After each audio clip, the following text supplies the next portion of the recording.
Hola amigos, debajo de esta mascarilla de marciano pues estoy yo, que soy Rosa Montero, y está Pastora Vega, la gran pastora, que Hola. siempre juntas, ¿verdad?, bailamos este baile de las presentaciones de mis novelas. Sé que muchos habéis estado en ellas, en presentaciones anteriores. Sé que sabéis que nos gusta hacer espectáculos bonitos, teatrales. Esta vez por el coronavirus no va a poder ser, pero tenemos esta relación a través de la cámara. Y mis maravillosos editores de Alfaguara han encontrado este teatro que es la bomba y que es el Bankia Príncipe Pío de Madrid. Y es un teatro nuevo que es alucinante, un teatro nuevo hecho en una estación con todos los elementos antiguos.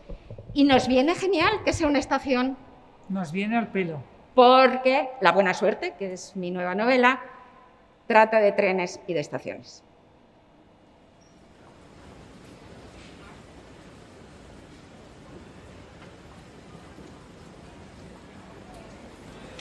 Fíjate, Pastora, qué pedazo de ventana hay en este teatro, ventana que da sobre la estación de Príncipe Pío. Fíjate lo que hubiéramos podido hacer en uno de nuestros espectáculos, de verdad. Algo maravilloso. Algo maravilloso. Si pudiéramos tener aquí el teatro lleno, claro, como siempre, pero no es posible. Y hubiera sido perfecto porque además La buena suerte, que es la novela, empieza en un tren y los trenes tienen muchísima importancia en la historia. Así que así empieza La buena suerte.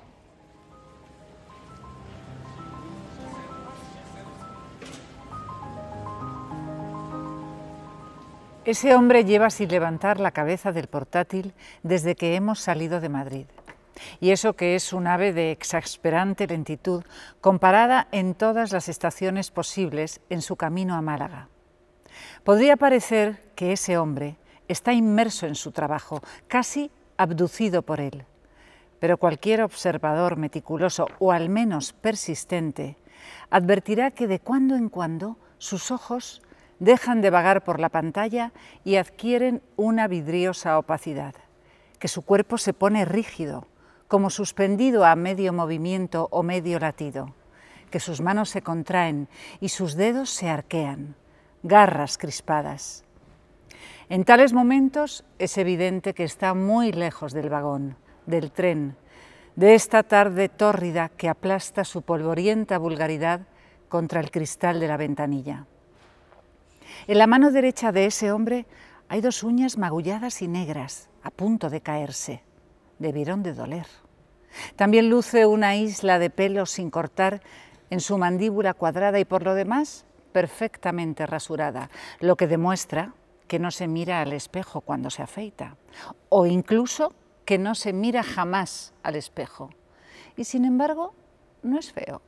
Quizá 50 años, pelo abundante y canoso, lacio y descuidado, demasiado largo en el cogote, rostro de rasgos grandes, labios carnosos, nariz prominente pero armónica, una nariz de general romano.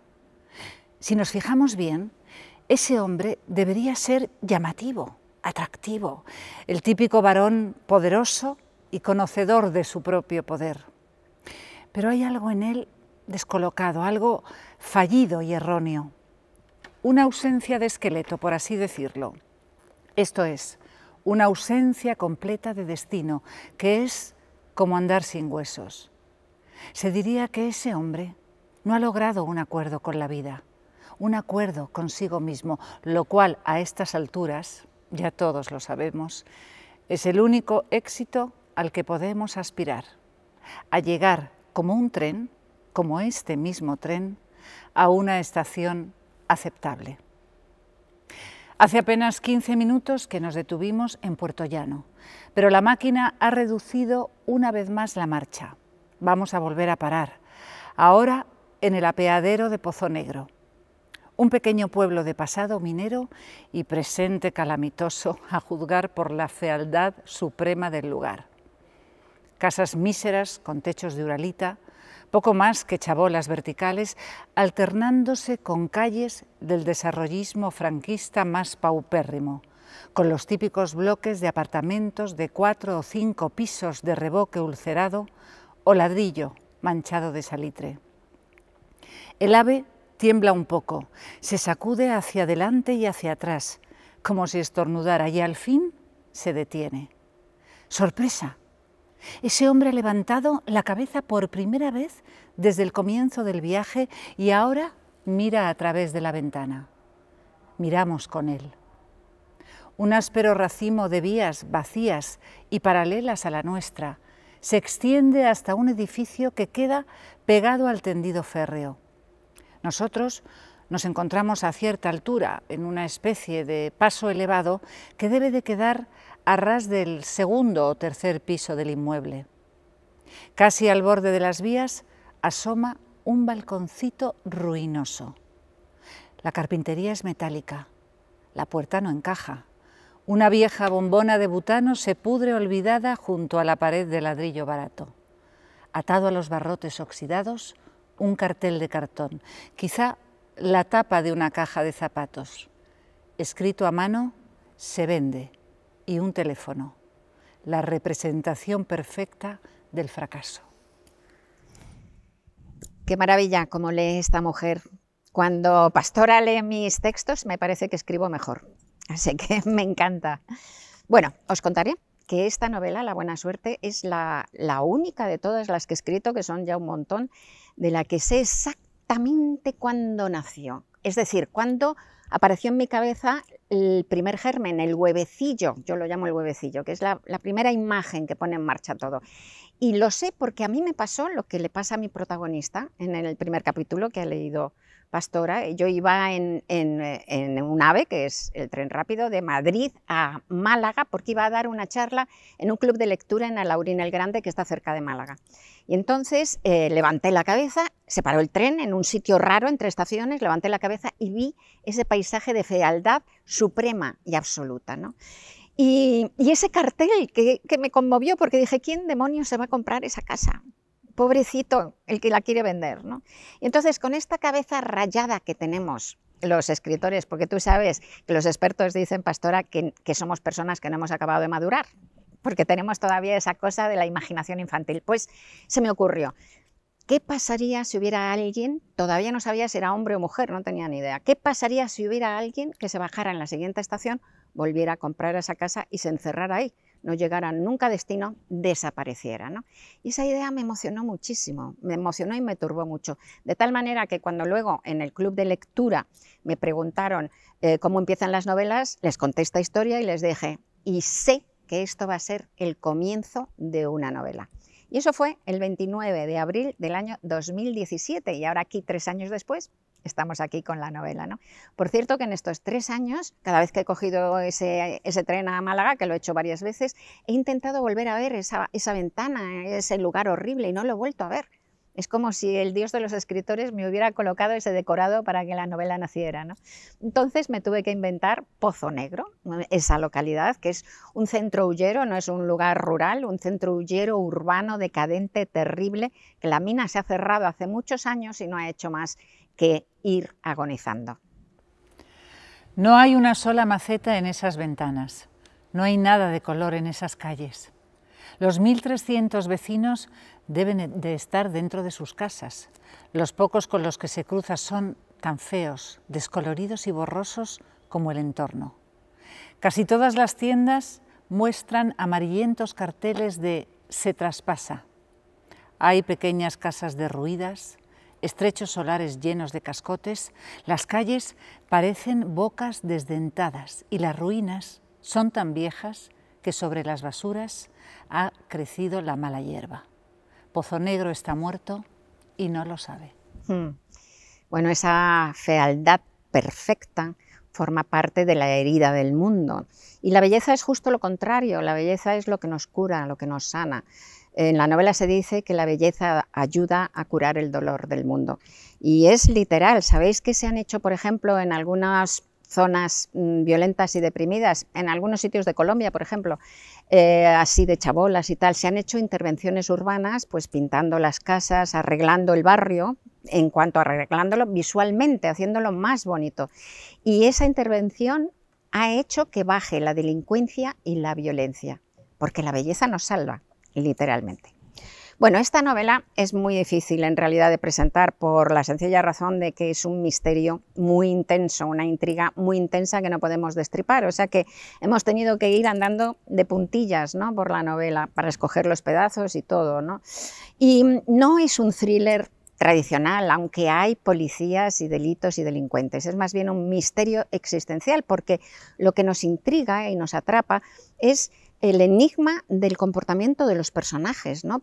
Entonces el libro está construido como un mecanismo de relojería, de manera que cada dato se da con muchísimo cuidado. Por ejemplo, la profesión del personaje no se cuenta hasta el 6º capítulo. Todo está medido, es como un cubo de Rubik, ¿no?, que el lector tiene que ir girando y girando y de repente además cree que ya sabe por qué pasa lo que pasa y es mentira, porque en el libro hay muchas mentiras, los personajes mienten todo el rato, hay secretos, ¿verdad?, que van arrastrando, en fin.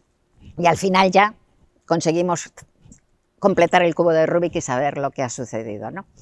La novela, además de ser una novela de misterio, es una novela de personajes. Uno de los personajes es Pozo Negro, el pueblo, ya hemos hablado de él. Luego está el protagonista, Pablo, evidentemente. ¿Por qué se baja? ¿Huye de algo? ¿Huye de sí mismo? ¿Le persigue a alguien? En realidad Pablo es un hombre realmente que conoce los abismos, ¿eh? Ha tenido una vida muy difícil y lleva toda la vida intentando escapar del peligro de la realidad, del riesgo de vivir, y intenta controlarlo todo, a veces utilizando sistemas bastante risibles. Consejos para salir de arenas movedizas. Cuando pases por una región pantanosa, lleva siempre un bastón o un palo. Si empiezas a hundirte, coloca el palo en la superficie de las arenas y luego pon la espalda sobre el palo y quédate quieto. En 1 o 2 minutos dejarás de sumergirte. Entonces, con movimientos suaves, cambia el palo de posición y colócalo transversal bajo tus caderas. Saca muy despacio una pierna a la superficie y luego la otra. Ahora estarás haciendo el muerto sobre las arenas y tan solo tienes que nadar de espaldas con suavidad hasta la orilla. Las arenas movedizas son más densas que el agua y es más fácil flotar en ellas que en una piscina. Cuando la desazón acecha, a Pablo le consuela repasar mentalmente algunos de sus conocimientos de supervivencia extrema. Desde muy pequeño ha ido coleccionando trucos para salvarse de los peligros más extraordinarios. Vale, no podría escapar de su penosa y solitaria niñez, del aliento etílico y de las duras manos de su padre.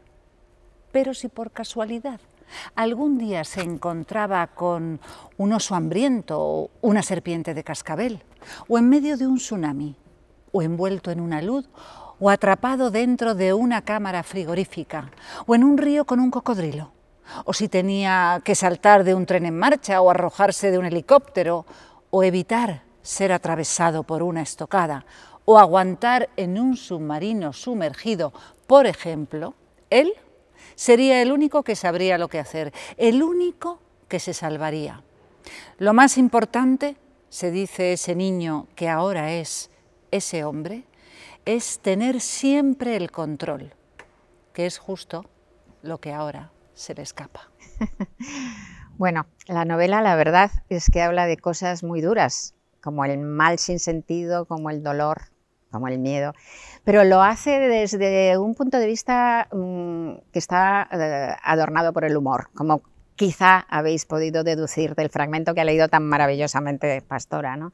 Y es que para mí el humor es una herramienta esencial de la inteligencia, pero además es una herramienta esencial para entender el mundo y para expresarlo, porque nos quita la ceguera de la propia importancia, ¿no? Y además el humor, aparte de que nos permite ver la realidad mucho mejor y expresarla, es muy consolador, porque te permite verte a ti mismo dentro del tumulto de la humanidad. Y las penas con los demás pues son menos, ¿no? Duelen menos, es verdad, esto es cierto. El humor compasivo me refiero, ¿no? El humor de Cervantes. Yo me siento más heredera del humor de Cervantes, que es ese humor compasivo, que del humor sarcástico del gran Quevedo, ¿no? Pero bueno, hablábamos de Pablo y decíamos que es un hombre que huye quizá de sí mismo.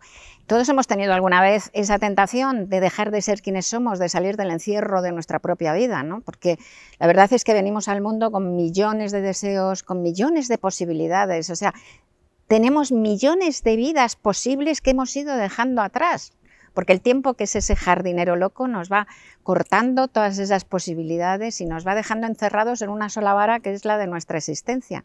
Y toda vida, por grande que sea, la vida de Marie Curie, de Alejandro el Magno, es mucho más pequeña que nuestros sueños, nuestros deseos y nuestras posibilidades, ¿no? O sea que siempre hay, yo tengo la sensación de que vivo llevando detrás de mí como un penacho transparente y largo de todas las vidas, un penacho ondulante de todas las vidas que pude vivir y que no he vivido, buenas y malas, mejores y peores que las mías, ¿no? Hay gente que de hecho hace lo mismo que Pablo, ¿eh?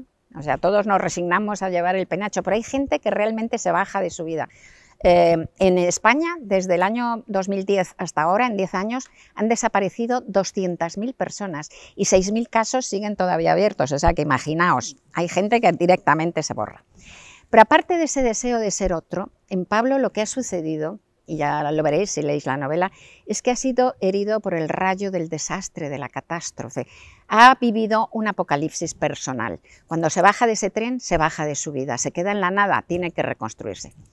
Fijaos que la magia de la literatura, que es alucinante, ha hecho que este libro, que empezó hace 3 años y que terminé realmente en enero, a principios de enero, antes de la pandemia, luego hice la revisión, pero el libro ya estaba, o sea, mucho antes de saber que iba a venir este maldito coronavirus. Sin embargo, tiene unas afinidades con la pandemia increíbles.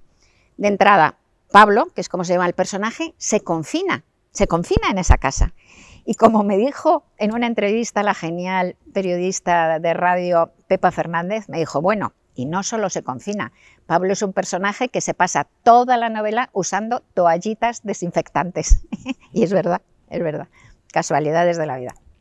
Y luego hay la afinidad mayor, que es la que os acabo de decir, que es un hombre que verdaderamente ha vivido un apocalipsis y que necesita reconstruirse, ganarse una nueva vida, y es lo que necesitamos todos ahora, estamos atravesando esa situación.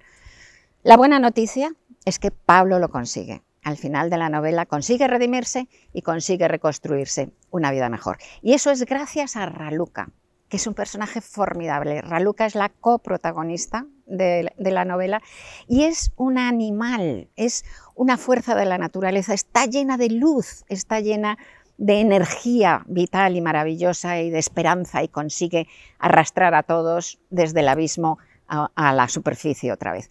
Y eso, que ella tiene también mucha negrura en su vida, ha tenido una vida muy difícil y la sigue teniendo en la actualidad.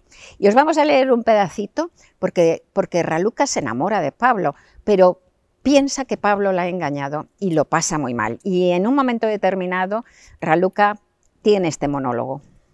Basta ya, para la cabeza, para.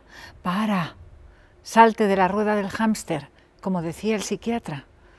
1, 2, 3, 4, 5, 6, 7, drogada, atada, 10, 11, 12, 13, no pienses en él, no sigas pensando en él. Pablo, maldito Pablo, puñetero Pablo, Pablo mi amor, no, duele demasiado. ¿Por qué te ha engañado? ¿Por qué no quiere verte? No pienses en eso ahora, piensa en cosas bonitas. Estás en la piscina, mira qué bien. Has hecho el esfuerzo de coger el bañador y la toalla y venirte a la piscina para no quedarte todo tu día libre comiéndote el coco. Bien por ti, Raluca. Eso sí que es salir de la rueda, huyendo del dolor. Ay, ese dolor, ese desencanto, otro fracaso más. 18, 19, 20, 21, hay que llenar la cabeza de otras cosas. Ese cristalito roto, yo sentí como crujía. Antes de caerse al suelo, ya sabía que se rompía. 39 años, ya no tendré un hijo. Y me moriré sin conocer el amor que yo quiero. Duele tanto que me escuece todo el cuerpo como si me hubieran despellejado. Para allá, Raluca, esto no te hace nada de bien. Mira qué buen día te vas a pasar en la piscina. tú sola y ¿qué más da? Mejor sola que mal acompañada. Ahora te vas a dar la vuelta para tostarte por arriba. ¿Para qué tostarme? ¿Qué importa estar morena? Este cuerpo inútil que nadie desea. Ay, por Dios, para allá. Drogada, atada. Malamente, sí, sí, malamente, tra, malamente. Así es, mal, muy mal, muy mal, muy mal. Se me ponen los pelos de punta. Pastora, qué grande eres, de verdad. Bueno, las novelas te las cuentan los personajes. El autor maduro es el que tiene la humildad de dejarse contar la historia por sus personajes, y realmente Raluca se ha comido la novela. Al principio Raluca tenía un papel menor, pero de repente entró como un elefante al trote en el libro y se lo llevó por delante, lo cambió todo, lo llenó, como digo, con esa luz brillante, destellante, con la luz de la vida, ¿no? Con su alegría. Raluca es ese personaje que tiene la virtud de la alegría, que es esa virtud animal que hace que todas tus células se regocijen de estar vivas, ¿no? Raluca tiene eso. Y fue tan fuerte su irrupción en el libro que trajo hasta el título, porque antes la novela se llamaba El silencio. Y de repente llega Raluca y dice, qué silencio ni qué tontería, se va a llamar La buena suerte. Porque Raluca lo que nos enseña en el libro, y a mí me lo enseñó, porque yo no lo sabía, os lo digo en serio, sale del inconsciente esto y es como si fuera otra persona, ¿no? A mí lo que me enseñó es que la buena suerte es querer tener buena suerte. La buena suerte es la capacidad de contarse la vida de otro modo. La buena suerte es la posibilidad de mirar el mundo de otra manera, ¿no? Es verdad que la mala suerte existe. Yo, desde luego, creo en la mala suerte. Conozco gente maravillosa, llena de talento, llena de generosidad, súper esforzada, que lo han hecho todo para que les vaya bien. Y que un día salen a la calle y les atropella un camión. Hay personas a las que la existencia les pasa por encima como una locomotora, es terrible. La mala suerte existe. Así que, Virgencita, que no me caiga la mala suerte encima, ¿no? Que de la buena suerte ya me ocupo yo. Porque la buena suerte, como nos dice Raluca, sí que implica que tú te pongas a remar a favor de esa buena suerte. No controlamos nada de lo que nos sucede, somos sujetos del azar, ¿no? O sea, totalmente nos lleva el azar de acá para allá. Pero sí que controlamos cómo respondemos a lo que nos sucede. Ahí hay una elección, una pequeñísima elección, pero siempre existe. Y en esa elección nos jugamos la felicidad, nos jugamos el futuro, nos jugamos incluso la dignidad. Hay un fragmento en donde se cuenta además una anécdota que explica muy bien esto. Es un fragmento al principio del libro, es muy anterior al pedacito que acaba de leer Pastora. Y aquí se ve lo que quiero decir. Raluca frunce un poco el ceño y ladea la cabeza para mirarlo, como un pájaro. Tiene algo raro en los ojos, piensa Pablo, concentrándose de manera absurda en estudiar los rasgos de la mujer como si eso fuera lo prioritario en este momento. No solo son peculiares por el color, una galaxia de chispazos en la oscuridad, sino que además, en algunas ocasiones, son desiguales, como si de cuando en cuando uno de los ojos pareciera más pequeño o más lento. Hermosos ojos, sin duda, pero extraños. Raluca carraspea. Mira, no sé qué te pasa, no sé qué te ha pasado y no quiero saberlo. O sea, si tú no quieres decir nada, pues genial. Y si un día quieres contar algo, cojonudo. Pero yo también he estado ahí, tío, metida como un gusano entre las sábanas. Y te voy a decir una cosa. Si tú no haces algo por tu vida, tío, la vida no hará nada por ti. El barquito de Yanis. Pablo había tenido un profesor en Harvard, el griego Yanis Katsaros, que un día les contó, no recuerda ahora a cuento de qué, esta historia clásica que acaba de venirle a la cabeza. Érase un tiempo en el que hubo grandes inundaciones. Llovía y llovía de forma torrencial y el nivel del agua subía sin parar. Había una iglesia ortodoxa cuyo sacerdote tenía fama de hombre santo en toda la comarca. Las aguas ya casi lamían la puerta de la iglesia y hasta esa creciente orilla se acercó una barca de los servicios de socorro. «Padre, venga con nosotros, va a seguir lloviendo y la iglesia se inundará». Pero el sacerdote contestó: «No se preocupen por mí, no hay ningún peligro. Confío plenamente en Dios mi Señor y sé que Él me salvará». Pasaron 12 horas, la tormenta arreció y la riada penetró en el edificio. Apareció una nueva barquita que entró a remo dentro de la iglesia. El sacerdote estaba sentado sobre el oros, el candelabro ritual colgado del techo que ahora quedaba apenas un par de metros sobre sus cabezas. «Padre, venga con nosotros, corre usted peligro». «No teman, hermanos», contestó el hombre santo. «Confío plenamente en Dios mi Señor y sé que Él me salvará». Se fue el equipo de socorro refunfuñando y siguió cayendo el diluvio. 12 horas más tarde, el edificio había sido cubierto enteramente por las aguas, salvo la parte más alta del tejado, en donde se mantenía el religioso a horcajadas. Apareció una tercera barca. «Padre, apelamos a su sensatez, venga con nosotros. Tenga en cuenta que esta es la última oportunidad, mire que ya no volveremos». Pero el sacerdote siguió apostando por su fe. «No hay de qué preocuparse, confío plenamente en Dios mi Señor y sé que Él me salvará». 12 horas más tarde, la tumultuosa crecida sepultó por completo la iglesia y el sacerdote se ahogó. Su alma subió al cielo bastante malhumorada. En las puertas se encontró con San Pedro y le protestó: «Estoy muy decepcionado. He intentado vivir una vida de plena santidad y creía tener un acuerdo con Dios y que Él me protegería, pero ha permitido que me ahogara en la riada sin hacer nada». San Pedro frunció el ceño. «Qué raro, déjame ver», contestó, y se puso a revisar los registros de un libro gigantesco con pesadas cubiertas de plata repujada. «Ah, no», exclamó al fin. «Aquí dice muy claro que te hemos mandado 3 barquitos». Para su propia sorpresa, a Pablo se le escapa una sonrisa.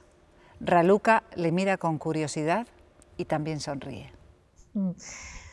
Bueno, como veis, hay que cambiar la narración, hay que cambiar la mirada. La narración es importantísima, ¿no? Decía el filósofo estoico Epicteto que lo que le afecta al ser humano no es lo que le sucede, sino lo que se cuenta sobre lo que le sucede. Y en esto Raluca es absolutamente un genio, lo hace de maravilla. De hecho, hay un momento en la novela en donde ves que está cambiando la narración de su vida de tal manera que yo me enamoré de ella, ahí, en ese momento, y todos los personajes yo creo que se enamoran por eso, por esa capacidad de narrarse de otro modo. Somos palabras en busca de sentido. Hay otro personaje que me gusta también, que le tengo también un montón de cariño, que es Felipe, es otro vecino de esa casa horrenda y es un antiguo minero octogenario bastante adorable. Felipe tenía un plan, era un buen plan. Enterró a su casi centenario padre tras una década de demencia y deterioro. Aquel hombre duro y recio que había sobrevivido a las hambrunas de la infancia, los trabajos extenuantes, la carnicería bélica del Rif, la violencia social y laboral, la guerra civil y la represión de la posguerra, había sido devorado con toda facilidad por el Alzheimer.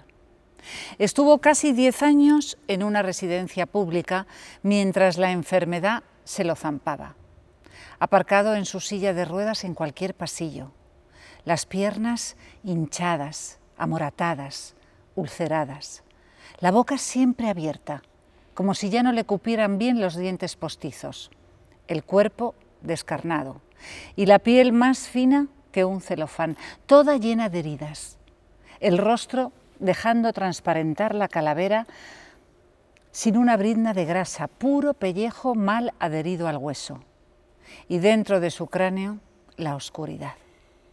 Felipe se pasaba las horas de visita frente a él, enderezándole de cuando en cuando porque se escoraba hacia la derecha, sin poder comunicarse con su padre, simplemente observando el destrozo, que era comparable al del resto de viejos y viejas que le rodeaban en la residencia. Varias decenas de muertos sin acabar de morirse. Felipe se decía, ¿para qué? ¿Por qué? ¿Cómo es posible que duremos tanto, que nos sobrevivamos tanto a nosotros mismos, que contravengamos todas las leyes de la naturaleza, de la razón y de la piedad más elemental? La decadencia orgánica puede llegar a alcanzar un nivel obsceno. Así que cuando por fin el hombre se murió de manera oficial, al regresar del cementerio, Felipe decidió que él nunca iba a pasar por semejante indignidad y que para ello tenía que ser capaz de matarse cuando aún estuviera bien, suicidarse muy vivo, un suicidio que formara parte de la vida y no de la muerte, porque Felipe sabía que si esperaba hasta estar enfermo, entonces su cuerpo tomaría el mando. Y el cuerpo, dejado a su albedrío, siempre quiere seguir siendo. Las células se empeñan ferozmente en vivir. Por consiguiente, el plan que Felipe concibió fue suicidarse a los 82 años, una edad que él calculó por entonces. Cuando su padre murió, él tenía 69, echando cuentas de la longevidad de su familia y de su propio estado físico, acababan de diagnosticarle el enfisema, pero fuera de eso tenía una salud de las llamadas de hierro. Y resultó que, en efecto, llegó a los 82 tal y como había previsto, con pleno dominio de su vida y su mente, aunque ya estaba obligado a ponerse oxígeno muchas horas al día. Y transcurrieron los meses de su año final y Felipe no encontraba el día para matarse. Unas veces porque estaba cansado, otras porque estaba resfriado y otras porque se sentía más o menos a gusto. Y así, tontamente, se le fue pasando el tiempo y cumplió 83 y luego 84 y ahora ya tiene 85 y aquí sigue, pataleando, sin fuerzas para asumir la decisión final. Aunque a estas alturas depende por completo de las bombonas de oxígeno y ya ha sido secuestrado por un anciano al que no reconoce. Porque envejecer es ser ocupado por un extraño. Estas piernecillas descarnadas, cubiertas por un endeble y plisado pellejo, ¿de quién son?, se pregunta el antiguo minero Turulato. Pues bien, ni con esas es capaz Felipe de matarse. Demasiada cobardía y demasiada curiosidad, y el embeleso de esta vida tan áspera y tan bella. Bueno, me parece que a mí me va a pasar lo mismo que a mi pobre Felipe, pero en fin. Hay otros personajes en la novela que algunos son verdaderamente malísimos, porque uno de los temas centrales de este libro es el mal y el bien. Y hablo de ese mal con mayúsculas, del mal sin sentido, ese mal aterrador que nos vuelve locos. De hecho, en la novela se dice que las religiones se han inventado para darle al mal un sentido para que no nos destruya.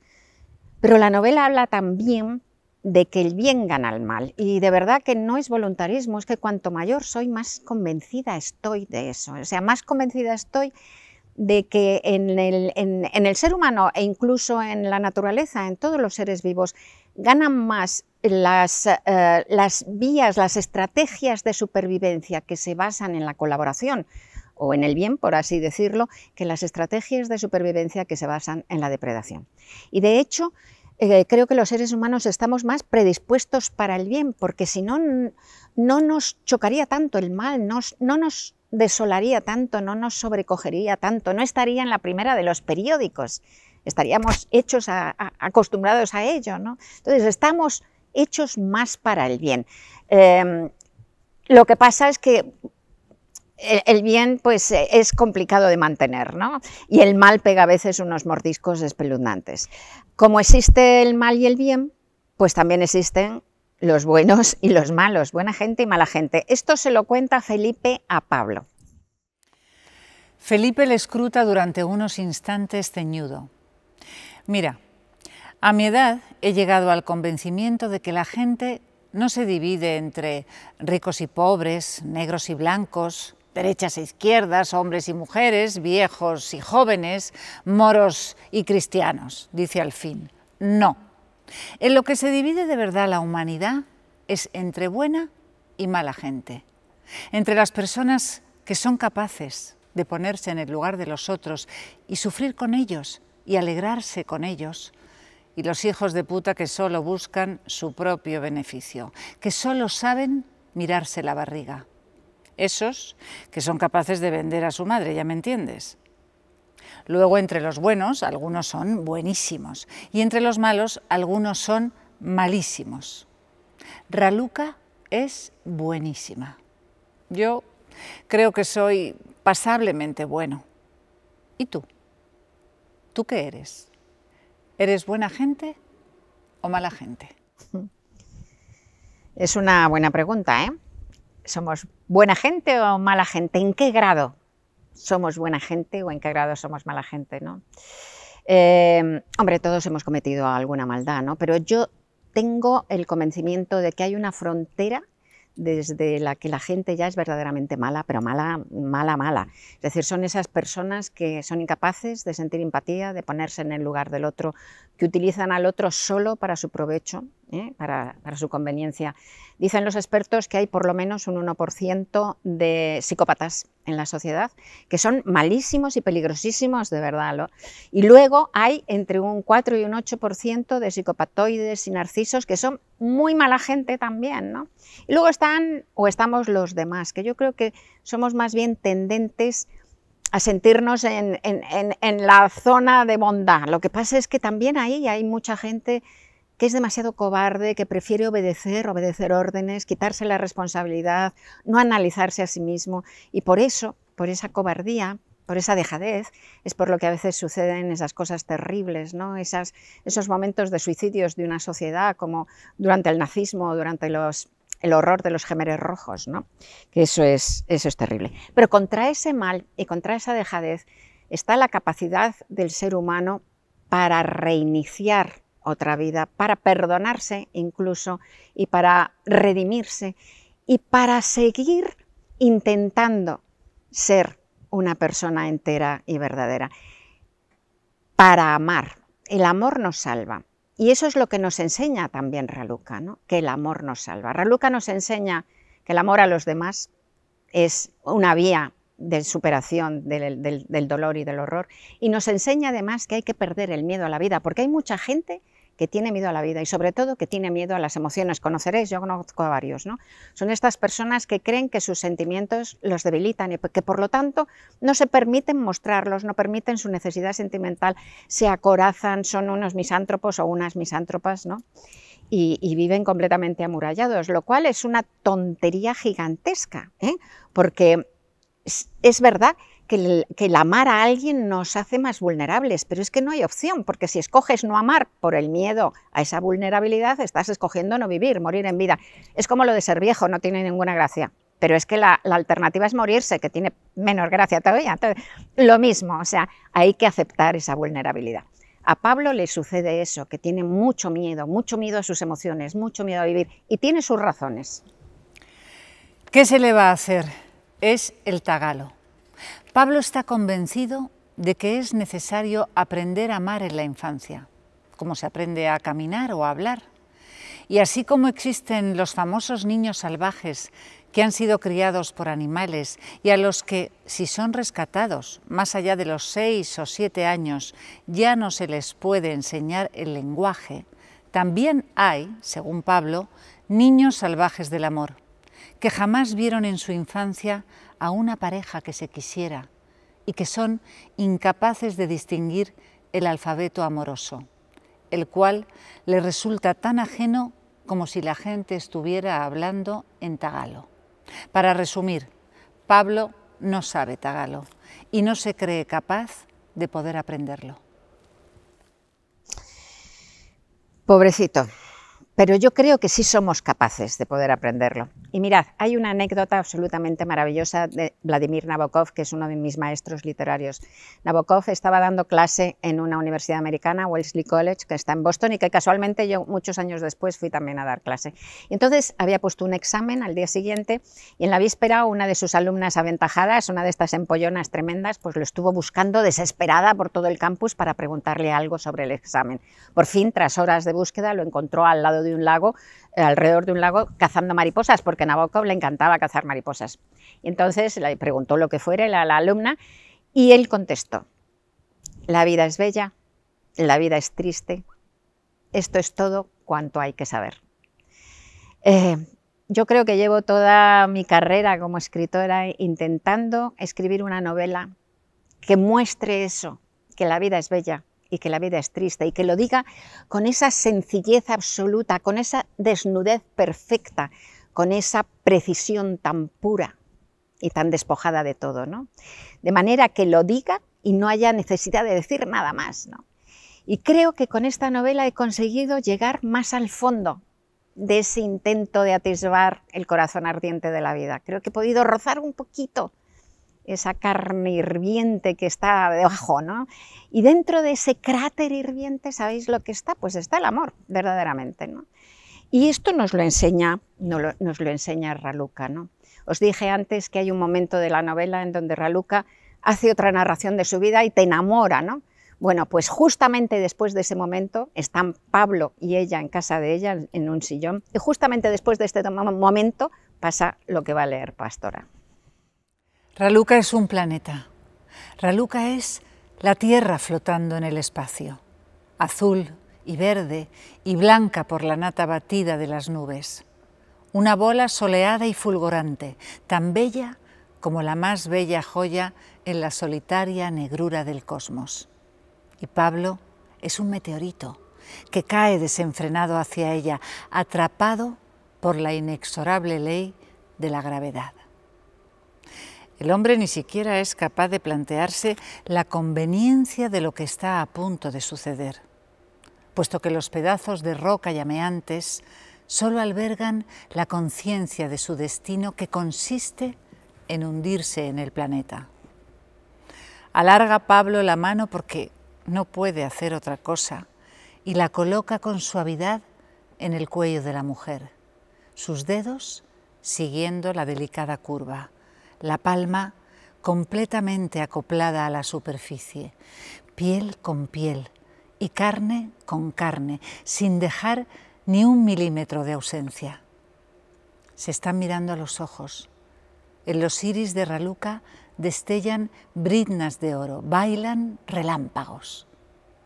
Pero ahora Pablo está contemplando otras cosas. Los labios de la rumana, que se han entreabierto. Tiemblan un poco esos labios y son una promesa de humedades. Y aún mira el hombre algo más abajo, a unos pezones de repente visibles y durísimos que parecen querer perforar el tejido de algodón. Alguien jadea en silencio, quizá ella, quizá él, tal vez los dos.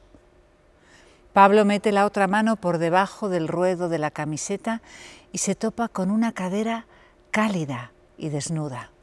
En efecto, no lleva ropa interior. Centímetro a centímetro recorre el territorio, la nalga redonda y musculosa, el desfiladero que se abisma ahí abajo, en la cueva de la vida, inundada cueva que él tantea. A estas alturas, Pablo se descubre pegado a Raluca. No sabe ni cómo ha llegado hasta aquí, pero tiene su lengua enredada en la de ella y los pezones de la vecina le arañan el pecho. Un pecho musculoso y caliente de varón que la mujer necesita hacer del todo suyo, de manera que Raluca empuja a Pablo hasta desengancharlo de su boca y hacerle sacar los dedos de su empapado sexo. Entonces le arranca con furiosa habilidad la camiseta negra y a continuación se despoja ella misma de la suya con un par de tirones. Raluca se encuentra tumbada boca arriba en el sofá. Pablo está entre sus piernas, arrodillado y erguido. Hay un momento de exquisita, incandescente quietud, mientras se observan sin tocarse y disfrutan por primera vez del regalo de sus desnudeces. Muy lentamente él se quita el cinturón, se desabrocha con dificultad el vaquero a causa de la erección, se baja los pantalones y los calzoncillos hasta la rodilla. Ese torso delgado y longilíneo, sin apenas vello, esos hombros anchos y fuertes, pese a la ligereza general, esas caderas breves de bailarín y el sexo, alborotado y hambriento. Raluca se estremece de anticipación y siente que su carne se abre y se prepara para recibir al hombre. Agarra a Pablo por la cintura, ahora por las nalgas, una en cada mano, redondas, pequeñas, y lo atrae hacia ella. Y él obedece, meteorito en llamas, dispuesto a embestir el planetario cuerpo de Raluca hasta desintegrarse. En fin, esta divina Raluca pues ha hecho que esta novela sea de todas las mías la más luminosa y que realmente nos ponga en el camino de esa buena suerte que podemos conquistar si nos esforzamos. Fijaos que se nos ha ocurrido hacer una cosa, y es que hace 3 días colgamos en el Instagram de la editorial de Alfaguara una pregunta, que es esta: si tuvieras la buena suerte de hacer realidad un solo deseo, ¿qué pedirías? ¿Tú qué pedirías? Yo en estos momentos pediría volver a abrazar a mis hijos, a mis padres, a ti, a mis amigos. Por lo tanto, pediría que se acabe ya esta pandemia. Pues sí, bueno, yo acepto esto y sumo la apuesta. Yo creo, es que tengo dudas, aparte de la pandemia, tengo dudas entre o bien un amor así potente pero sereno, que corresponde a mi edad, o bien una buena muerte, que también es un gran, sí. Es un gran Mira, deseo. me suscribo a este último suscribes también, ¿no? Sí. Porque el amor ya lo tienes, guapa. Gracias, claro. Bueno, de todas maneras lo estamos diciendo en persona, que yo creo que siempre altera un poquito el resultado. Las preguntas, lo bueno que tenían es que eran anónimas.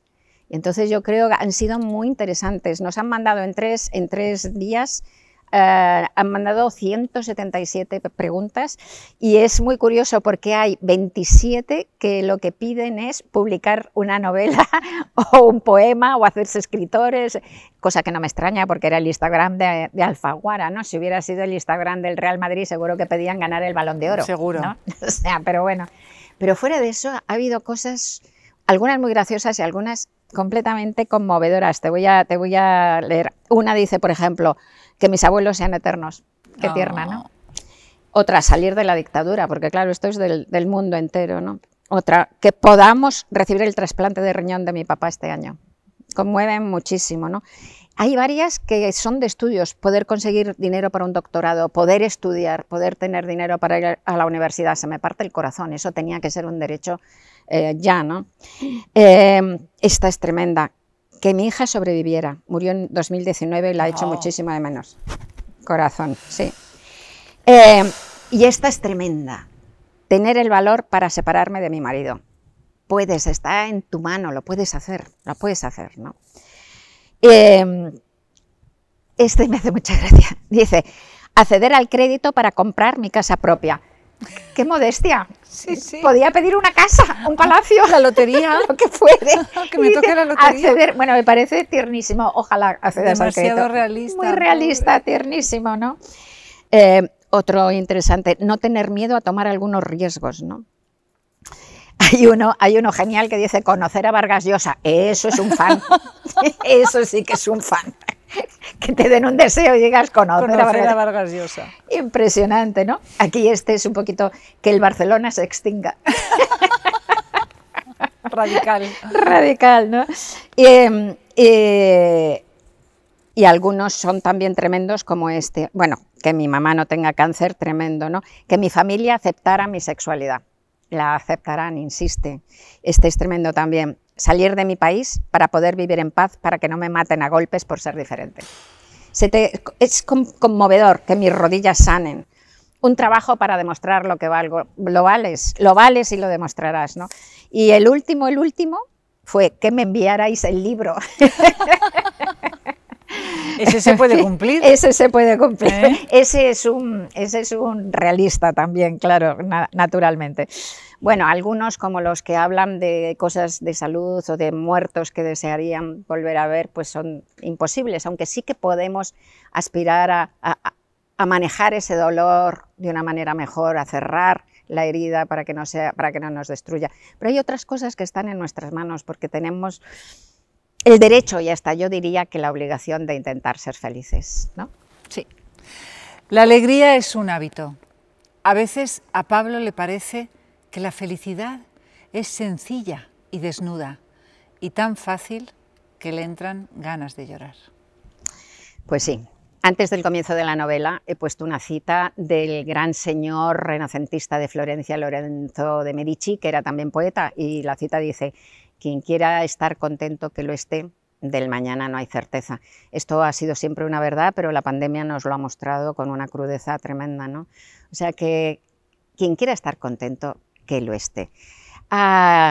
Hay un meme de estos que ponen en las redes que es bastante famoso, lo conoceréis, pero que a mí me encanta. No sé quién es el genio que ha puesto ese texto. Es una viñeta de Carlitos y Snoopy, están sentados de espaldas en un malecón mirando el horizonte marino, ¿no? La línea del mar, y entonces Carlitos dice: un día me moriré, y Snoopy dice: sí, pero los demás días no. Los demás días no nos morimos, regocijémonos de estar vivos, ejercitemos el músculo de la alegría e intentemos estrujar cada minuto de este presente.